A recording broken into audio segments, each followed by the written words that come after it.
hey, this probably isn't the way you should be living. And it really took me getting paralyzed to stop living recklessly. And I feel like my paralysis is the greatest thing that ever happened to me because it was my wake up call. I remember waking up in the hospital to the intubation and I just ripped it out. We are the first downloadable application using personal trainers for wheelchair users. Join support groups, find out what's available to you, and then utilize those things that are available to you as workers with disabilities, as entrepreneurs with disabilities, the opportunity not just to earn $1 million, but even more if you brand yourself properly. Most people wait for the perfect moment to chase their dreams. But what if your life changed in a split second and you had no choice but to rebuild from scratch? Today, we are sitting down with someone who faced the unthinkable, rewrote the rules, came back stronger than ever. Jesi Stracham isn't just an athlete, she's a movement. She's here to show us that pain can be power, limits are illusions, and success isn't just about what happens to you, it's about what you do next. Buckle up because this episode is going to change the way you see your own life. Jesse, thank you so much for joining me today. I'm so excited to feature you. Thank you so much for having me. I'm so stoked to be here. Thank you. Let's go all the way back, Jesse, before your accident. You were a 13-year-old kid, and I learned that from your other podcast, doing things no kid should be doing. You also got pregnant at 15. What did that moment teach you about survival, maybe shame or strength? It's so funny because reflecting back, I can see where the lesson was learned, but it wasn't learned until later in life. When I was in those moments of being 13, sleeping around, giving away my body, drinking excessively, being 15, getting pregnant, and then finding out it's a tubular pregnancy and I had to get an abortion. I was so young, I wasn't ready to be a parent. I never actually took a moment to reflect on that and learn from that. It took me time to actually learn, hey, this probably isn't the way you should be living. Hey, this probably isn't productive to your overall wellness. And it really took me getting paralyzed to stop living recklessly. And I feel like my paralysis is the greatest thing that ever happened to me because it was my wake up call. Wow, that's very interesting story. I had such a different childhood, right? Like I was in India and came from a very overly secured household where everything was taken care of and where I wanted to be a rebel and I could not. Your and my journey are like so different, but like I feel we have something in common, which is that little rebellious attitude towards the world because we want to give back, you know, to what we lost in a very, very positive way. Yeah. You said before that. It was actually saved the day before my accident. I had a long term boyfriend, which I dive into that relationship in my book coming out later this year, and how I was very unfaithful, very reckless, lived an unguided, unpurposeful life. The day before my accident, I was at that boyfriend's grandmother's funeral, and she was my version of an adult grandmother. My grandparents passed when I was very young. So I felt this deep connection to her. And as the pastor was speaking about her life and moving on to the next realm, I remember this warm calmness coming over me and just that everything was going to be okay. And the next day, I'm in my life changing motorcycle accident. If you don't mind sharing the exact moment, how did that day look like before you went onto that motorcycle? Oh man, January 18th, 2015, probably the most beautiful, sunny, 70-degree January day in North Carolina. And I went and rode my dirt bike in the woods. My favorite thing to do. I had raced woods on a four-wheeler and dirt bikes most of my childhood into my young adulthood. And so that was my free space. That's where I felt the best and the freest, and I got to live life to the fullest. I wrecked my dirt bike and I got a bunch of road rash. I went home, and the guy that I usually take street bike motorcycle rides with texted me and he's like, hey, do you want to get dinner and go for a ride? And I'm like, yeah, say less. Let's go. And I'll never forget, I grabbed my helmet. I was in my jeans and my jacket because it was getting into the evening time. I walked out the door for the last time, and my mom said, be safe, Jess. And I shut the door and I got on the bike. We rode to Charlotte. We each had a drink with dinner. Normal, drank beer with pretty much every meal. And we got back on the bike and he's like, "Do you want to take our normal loop?" And I'm like, "Sure." So we usually took down 85 to Brookshire Boulevard into Charlotte, a loop in downtown Charlotte. We're heading south towards Charlotte. We leave the light from the 85 exit to go towards Charlotte. And there was this one U turn spot. It's still there. And this SUV was just coming in really hot from the opposite way. She just wasn't slowing down. And he wasn't slowing down. I was like, "Oh my gosh, this person's about to turn in front of us." And I remember seeing the whole thing happen. It was like slow motion. I start hitting him as fast as I could, and holy crap, we're about to impact. So I just closed my eyes and I tucked into the back of him as tightly as I could. And I woke up a couple days later in the hospital. And that's when I found out I was in a motorcycle accident. I flew probably 50 feet or so off of the bike, rolled onto the pavement. I sustained a traumatic brain injury, a spinal cord injury. I broke numerous broken ribs, broke my back in 2 places, and then I had coded twice and was resuscitated. And I remember waking up in the hospital to the intubation, and I just ripped it out. So the next thing I know, my hands are tied to the bed, and I'm intubated, and I'm just like, "Wow, I'm conscious, and this is crazy." And I didn't really understand I was paralyzed probably until 4 or 5 days in. I woke up and there was a nurse between my legs and I didn't feel it. And I was like, "What's going on? What are you doing?" She goes, "I'm draining your bladder." I'm like, "Yeah, why can't I just go to the bathroom?" She goes, "You have a spinal cord injury." I'm like, "Why can't I just go to the bathroom?" And I didn't realize that with paralysis, I lost bowel and bladder control. And that's when I was like, "Oh, Jesi, for lack of better words, you really fucked up and there's no undoing this. You really, really did something you can't undo. And now you have to take responsibility for it." The first thing I did, I was probably 2 weeks out. I joined Facebook support groups for spinal cord injury. And I said, "Hey guys, I'm a T4 complete paraplegic. I'm still in the hospital. I have no idea what this means, but what can my life look like?" And I will never forget, there was probably 300 comments of pictures from people having families, doing adaptive sports, running businesses, working full time, whatever it was, people just living life to the absolute fullest. And I was like, "I'm going to be okay. We're going to get through this." It was the first time I'd really had hope since everything happened. And I realized, okay, this life is livable and I'm going to make the best of it. Thank you so much. And what about your friend who was riding the bike? Was he okay? Yeah, so the person that was driving the bike, he had broke his leg. He was discharged 2 days after he had had surgery, got discharged and went back to life. Him and I no longer talk, no longer have a relationship, and that's just because life took a different turn. I decided about 2 years into my injury to start working on my health and wellness and start really diving into the wheelchair community and understanding what it had for me. He just continued to live life the same way we had been. And so it was just a matter of lifestyle changes. And I think to the testimony of it's okay to grow apart from people, whether that's personal relationships, in romantic or friendships. People Right. sometimes are here for a season or forever. And he was just a season of my life. And I'm very grateful that I'm the one who got paralyzed in the accident because I don't know that he would have handled it the same way. I'm very grateful for the life that I get to live, the people that have been put in my life because of it, the brand and platform I got to build, and now the businesses that I own, all because of something that was meant to destroy me. And I didn't let it. Wow, that was so beautiful. Thank you, Jesse. Some point, my own grandmother, who passed when I was a child, she said, "Jesse May, it's not your time. You can't stay with me, and I can't stay with you, but there's things you have to do and people you have to get back to." And I was like, "Holy moly, I have a bigger purpose to my life." It's so much more than just paralysis. It's so much more than just waking up and existing. And I really didn't pour into my faith until the pandemic. But I will say I definitely went from not believing anything to having a higher power. And now, day in, day out, that higher power guides each and every day. Wow, that was very interesting. Take me back for a moment. I do want to know your experience meeting your grandma in that coma state. Oh my goodness. I remember waking up and telling my mom, I was like, "Grandma, she told me it wasn't my time." It was a white room with a yellow light, and she was so beautiful. She looked a little younger. just tall, skinny version of my mom. She looked at me and I remember feeling warm, calm, and safe.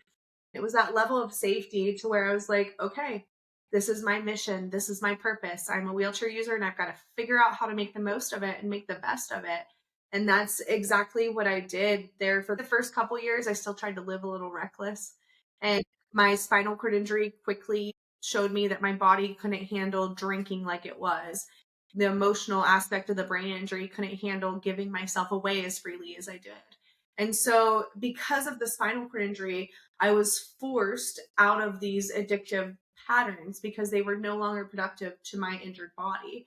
And that's the coolest thing it gave me. I struggled with substance and sex addiction through my teens into my early 20s. So when I got paralyzed at 22, I tried to continue that lifestyle. I only made it a year and a half before I had to be hospitalized again for infections. My body was in constant pain. I had put on so much weight. I had no longer had confidence. I just hated the reflection in the mirror. And I said, nothing changes if nothing changes. And I found fitness, mindset, and nutrition. And that's really where it started. And then I started pouring into my faith during the pandemic. And that's when things really took off. Wow, that was such an incredible story. Jesse, I had goosebumps right now while talking to you. Thank you for sharing such a vulnerable part of your journey, especially about your grandma. Like, I believe like we have spirit guides. If we call for them, they will come for us. Yes. But in your instance, like I think it was such a deep rooted relationship that it actually just pondered over you and she came to you with a blessing. I want to tell the audience that every year, nearly 5,000 women are seriously injured in motorcycle crashes, and many will never walk again. But stats don't prepare you for waking up with a new body, a new reality, and a new choice. Yet, only a fraction transform that adversity into a platform for global inspiration, and Jesse is one of that. Jesse, a lot of people hear paralyzed and assume life is over. What's the hardest conversation you've ever had with yourself, not as a survivor, but as a woman rebuilding herself, her identity from scratch? I think, man, the hardest part of coming back after a spinal cord injury is to learn to love yourself and to still feel beautiful. I remember the first time I got into my wheelchair, I looked in the mirror and I was like, wow, I look like a melted ice cream cone. Oh my God. It was definitely hard. I avoided full body mirrors for years. I didn't like to look at them when I had them in hotels. I'm 10 years into my injury at the time of this recording, and I just ordered my first full length mirror that should be here next week because I'm with a Yay. partner where I finally feel safe, and he just loves me for me. He doesn't see the wheelchair. It's just really cool to be in this season of womanhood, to have that self respect and realize that you're still a person of value. You still hold value. You're no different just because you use wheels and just because society wants to treat you different. It's one of the hardest things is stop letting the outside perspective of society dictate your perspective of you, but also to stop being so negative and stop being so hateful to this vessel that you have. You only get one body, so it doesn't function properly. That's cool. But you still have to go out and make the most of the situation because it doesn't matter how angry and upset you are at the situation, that won't change it. The only thing that changes it is your perspective. I decided to stop defining myself by the disability, by the wheelchair, by the struggle. And I'm like, I'm just going to make the most of it and make the best of it. And I would be lying if I said some days aren't hard, especially as I've went into this new relationship where I have two boys now that are 10 and 9 and they love to play soccer and run around. And on Sundays when we have our family days, we go to the soccer park and there's moments where I'm like, man, I wish I could run and kick that soccer ball with them. And it's those little micro moments where I have that reflection of I wish I had the ability, but at the same time, I wouldn't be in this amazing relationship because it was all part of God's path and plan for my life. And I'm doing such bigger things without use of my legs than I ever would have done with them. As women, we don't just manage the household and the family, but we're building and creating and hold ourselves at such a high standard or high expectation and don't give ourselves the grace we need. And Yeah. it's like, hey, like I'm not only a woman, I'm a woman with a disability. I have to remind myself it's okay not to be okay sometimes. Yeah, there's a difference between people who know they are people pleasers and the difference between people who do not know they are people pleasers. And I want to tell the audience is approximately 1.7% of the population in the US lives with some form of paralysis. It's a common misconception that physical limitations defines one's potentials. And Jesse's journey exemplifies that mindset and determination can transcend physical barriers. I want to talk to you a little bit about victim mentality. Oh, Was there ever a time where you caught yourself slipping into it? And what did you do to climb out of that space? Because maybe today that one person needs that help. oh man, I was definitely the victim of my reality. You should feel bad for me because I use a wheelchair. That was my mindset. And Mm, that mindset did nothing but break me down and make me face my limitations more and be like, oh, I'm a wheelchair user. Life's so bad. Life's so hard. The world's out to get me. And it forced me to see the world through a negative lens. And so there came a point where I was just so tired of being angry. I was so tired of being mad. I was so tired of being frustrated at the lack of accessibility or acceptance. And so I said, you know what? Screw it. I'm going to show up the way I want people to see me. And I started showing up as a powerful woman. And that's it. It had wheelchair or not, I am Jesi Stracham and I am here to take over the world and help people see that they have capabilities. We turn our I can't to I can. And when I realized that there's a lot I could do and my wheelchair didn't have to define me, my disability didn't have to define me, or the fact I'm a woman didn't have to define me, let's go. And I became the victor of my life. I started looking for opportunity and ways this could serve me rather than ways that it was taking from me. We're all capable of so much more. And it's amazing how much we live under our potential. yeah, I was just so lost in your words right now. I just lost my chain of thought. But you're so right because victimhood can be seductive. It feels safe. It gives us someone to blame. And Jesse, you didn't just fight paralysis, you fought the temptation to stay small. And you need to give yourself a lot more credit for that because you've come a very, very long way. And now you're raising two beautiful boys, and I'm sure your boys whisper in their minds and imagine you playing with them. So I became a bonus mom when my partner and I got together. The coolest thing the oldest tells me on a regular basis, he's like, I know you're going to get up eventually. You'll be able to play with us soon. And it's that optimism and positivity. He doesn't have a tainted view in the world. And the youngest, he battled brain cancer twice. And Wow. because I have a brain injury, him and I go through our bad brain days. And it's so cool because we relate to each other on such a different level. I was taking him to basketball practice a couple months ago, and he's like, Jesse, I think sometimes people are nice to me because I was the boy that had cancer. And I was like, you know, buddy, I think sometimes people are nice to me because I'm the girl that uses the wheelchair, but we can't let that dictate the way we show up in the world. And it's like having that relatability with him and like it's just a really cool position to be in because now the boys are exposed from their mom. Their mom's married to a woman, so they're exposed to diversity on that front. But then they're also exposed to disability diversity on this side. And Enzo has somebody that he can actually relate to. I feel very fortunate. I love being a mom. It's the most rewarding thing. I agree. My boys are 6 and 11. I don't think there's anything more precious for me than having them around. No 100%. matter how tired I am, I think in the end of the day, I look forward to getting a peek of them even after they're asleep. And those little things as a mom, you just appreciate so much more and you value. I want to talk about your entrepreneurial mindset. There's going to be so many entrepreneurs watching this podcast. And so, how did you go from a hospital bed to becoming a brand, a business, and an athlete? Before I was injured, I was an orthodontic assistant.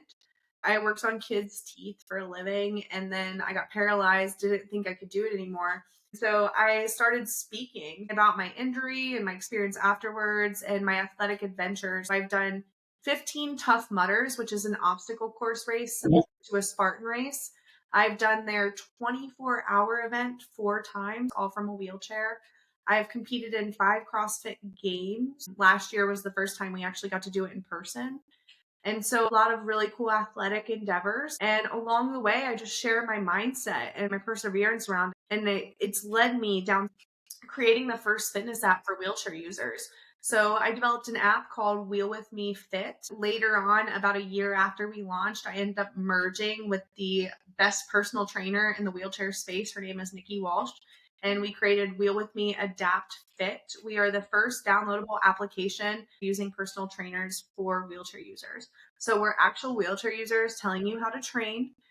We are relatable and real and here to serve our community. In the 2022, I went back to work as an orthodontic assistant. I know that. I used to live with my parents. I rented the basement from them my first 9 years of my injury up until moving in with my current partner. The entire basement was set up for a wheelchair user.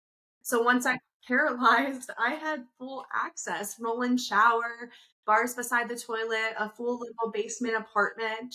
And so I had no reason to leave. My rent was cheap. I had mom and dad upstairs. And my dad had got COVID in 2021 into 2022, spent about 3 weeks in the hospital. And I remember they were talking about intubating him. And I looked at my mom and I was like, yeah, we definitely can't pay everything off my disability payment and your income alone. So I need to get a job. I need to like make real money and get out of poverty. Right. I know how to fix braces. I applied to 10 different orthodontic offices. I got interviews at two, or three of them were like, we're not interested. And then the two interviewed me. The one place was bougie as all get out. They weren't hiring me. But the other one gave me a working interview and I aced it. And I was like, man, I can do this. And going back to work was one of the most empowering things I had ever done because it really unlocked this side of my disabled mindset. Mhm.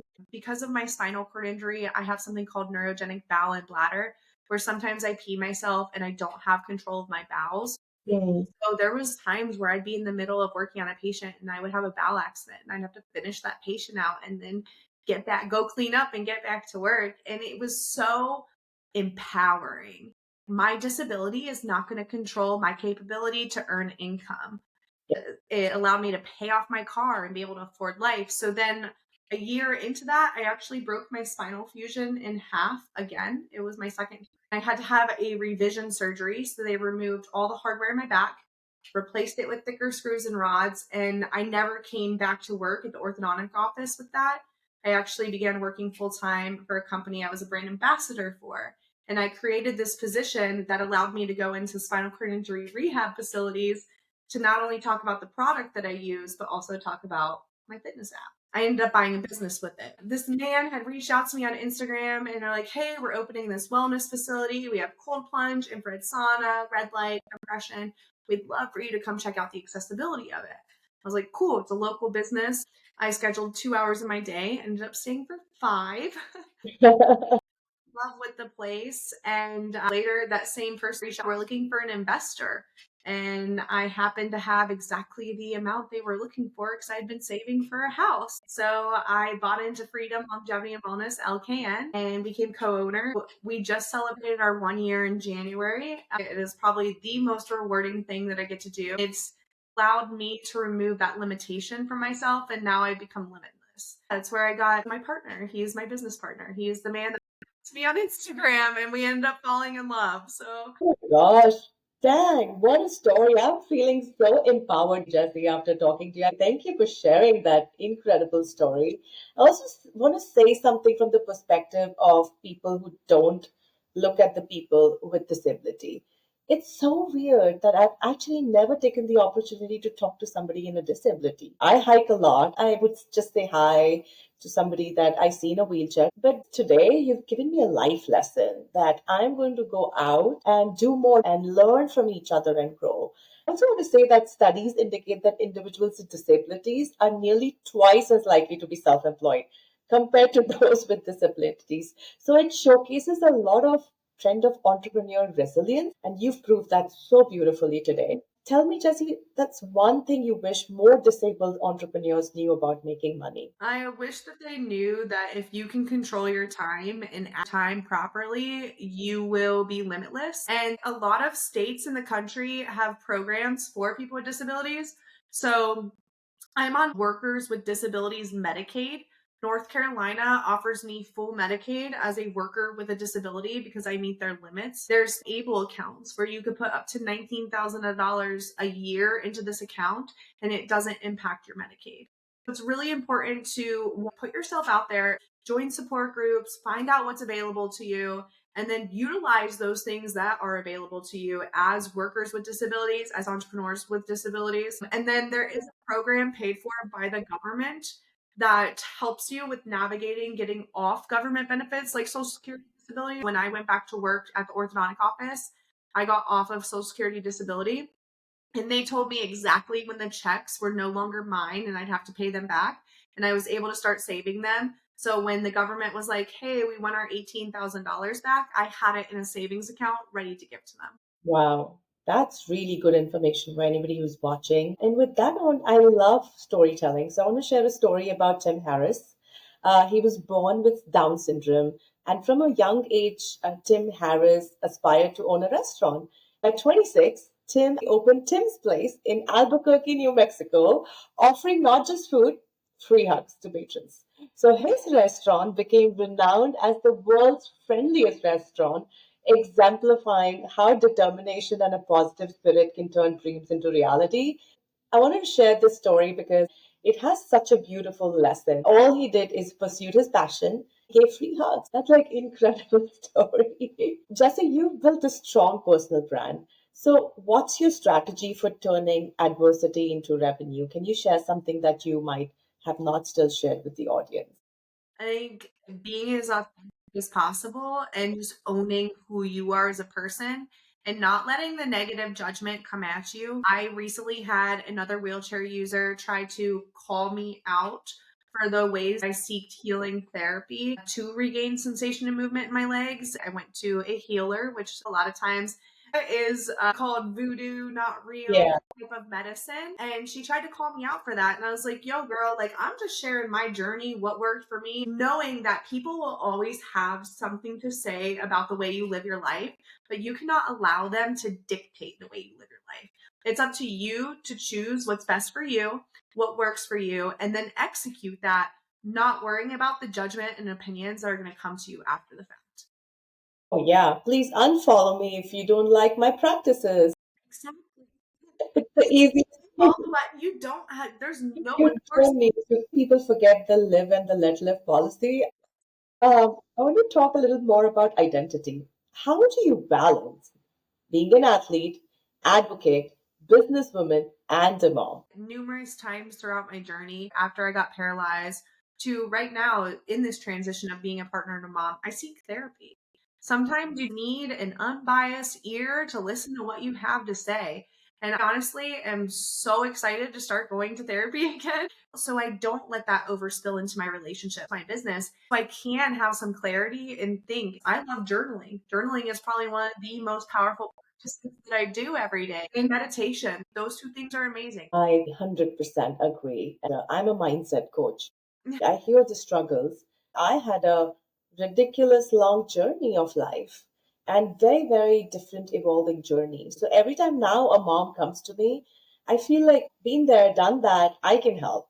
There's a very interesting fact, Jesse. An estimated 5.4 million people live with paralysis, and yet less than 2% of founders with physical disabilities are backed by mainstream investors. You have rewrote that stat one apologetic moment at a time. But do you want to share anything that you might have gone through? I know you're a business owner, and why are these stats so low till today? Um, there's a few different things, right? Sometimes the business's mission and vision aren't clear enough. Maybe that it's a disability focused business. Investors can't see the return of investment. At the end of the day, investors are here to make money. That being said, I never have seeked investment for my businesses. I have gotten very resourceful. I have budgeted down to the very last penny to make things last. I have used credit cards with reward systems to be able to get by and be able to finagle my way into self funding. I am completely self funded. I did not receive a settlement when I got paralyzed. I got a $30,000 settlement for being paralyzed at the end of the day. Wow. Got that 3 years after I was injured. And I didn't have a lot of money to start with. I had to do things like speaking engagements, brand endorsements, partnerships, going back to work for someone else. I still work part time remotely for someone else to fund these things because all of my businesses are still new. None of my businesses are even 3 years old. And business really doesn't start to mature until 10 years or so. So when you look at those statistics, you got to be uncomfortable and disciplined for a very long period of time to grow your business. There is no really overnight success. Obviously, with the power of social media, we are able to fast forward that, but you've got to be patient, say no to things that you may want to do, and truly commit and go all in on your business to make it successful. Those are some great pointers. It's so true that most of these things are overlooked by investors, or there's a very specific reason why they do not want to invest in a business. Do you think your life would have turned the same way if the accident never happened? No. I don't. I was on a very dark path. I drank every day, I abused prescription pills, and I gave my body away freely. If I didn't get an STD, I would have maybe overdosed or taken the wrong pill because I wasn't acquiring them the right channels. I could have been drinking and driving and hurt myself or someone else, landing myself in legal trouble. God may have pulled me out later on, but I am so grateful for my paralysis because it really saved me. That takes a very big heart to say. It's not easy to be this vulnerable and share truth about, how you feel. What's the biggest BS excuse people make when they say I can't? They don't believe in their ability to do it. They've never been able to, so why would they be able to? I think it's hard to future cast on things that no one around you's done. It's the people that surrounding you. It's the way you were brought up, your childhood. Belief is built from within and it's built from your habits. If you can't show up for you, do you think you're going to believe in your ability to execute anything? Probably not. Let's cut those excuses, guys. I want to share another story. In 2020, BMX cyclist Kai Sakaibara suffered a traumatic brain injury during a World Cup event, leaving him in a coma. And through relentless determination, Kai made a remarkable recovery and recently clinched the national title in the C1000-meter trial at the Oz Cycling National Championships. So his sights are now on the 2028 Paralympics Games. And the reason I wanted to share this story is to inspire you all that there are so many wonderful people just like Jesse with what they are doing, what they had to go through. And sometimes we just decide to give up too quickly, too soon. And we have to move on and do great things. Jesse, thank you so much for sharing that with me. There's one last question before we wrap up this episode with some fun rapid fire. Is how do you handle when motivation just isn't there? What's a small habit that has completely transformed your mindset? I go back to my goals. And none of that's going to happen unless I show up, regardless if we want to or not. This morning alone, as a paraplegic, spinal cord injury, I don't have good bowel control, and I currently have a stomach bug. And I've had 2 bowel accidents this morning, and I still showed up for my community call. I still showed up for my meetings. I'm still on this podcast because at the end of the day, if I don't show up, I don't get to where I want to go. And I spent most of my 20s just screwing off and not showing up. And I'm in my 30s and I don't want to do it anymore. I want to be able to set my family up for success. My partner and I want to try and have a child of our own together. And I want to be able to have my baby not worry about the things I worried about as a kid. And I want them to be able to be set up for whatever they want to go out and do in the world and not worry about funding. I'm the winner of my life and God has a bigger purpose He put on my heart. I'm just doing Him a disservice if I don't show up. Wow, that was incredible. Thank you so much for sharing that, Jesse. Loved every bit of your story, every bit of your struggles, loved every bit of your resilience Yeah, and life lesson. Jesse, we're going to wrap up this episode, and I have a really fun rapid fire round, which is quirky, short, and fun. Are you excited and ready? I'm so excited and ready. I love All right, let's do it. What's the biggest lie people tell you about resilience? about what my situation that I'm currently in, my physical being or my financial being dictates what I'm capable of doing. Not the case. Yeah. What's the most ridiculous thing someone has said to you about being in a wheelchair? Can you drive? Can you still have sex? Slow down. You're going too fast. You're going to get a ticket. Oh my gosh. Oh, I need to pause for a second.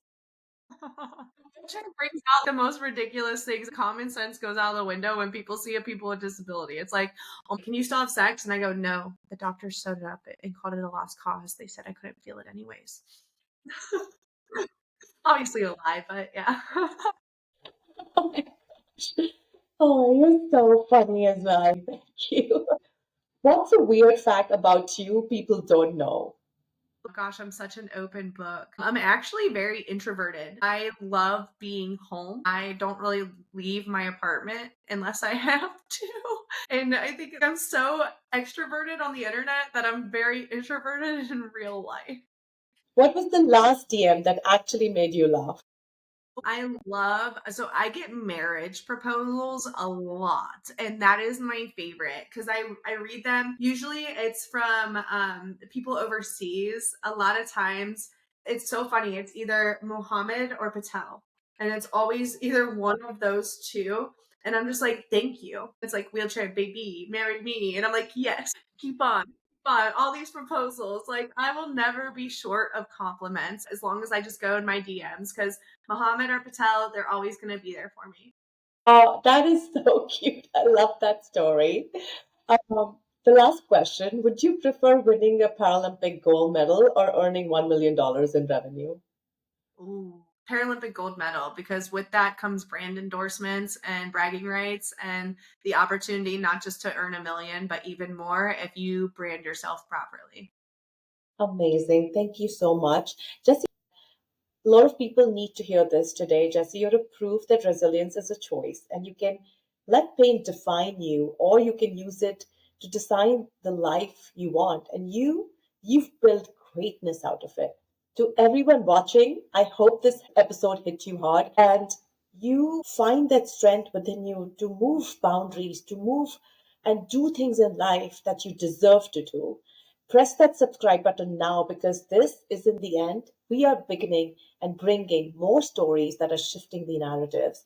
Until next time, keep creating, keep pushing, and keep breaking the system from inside out.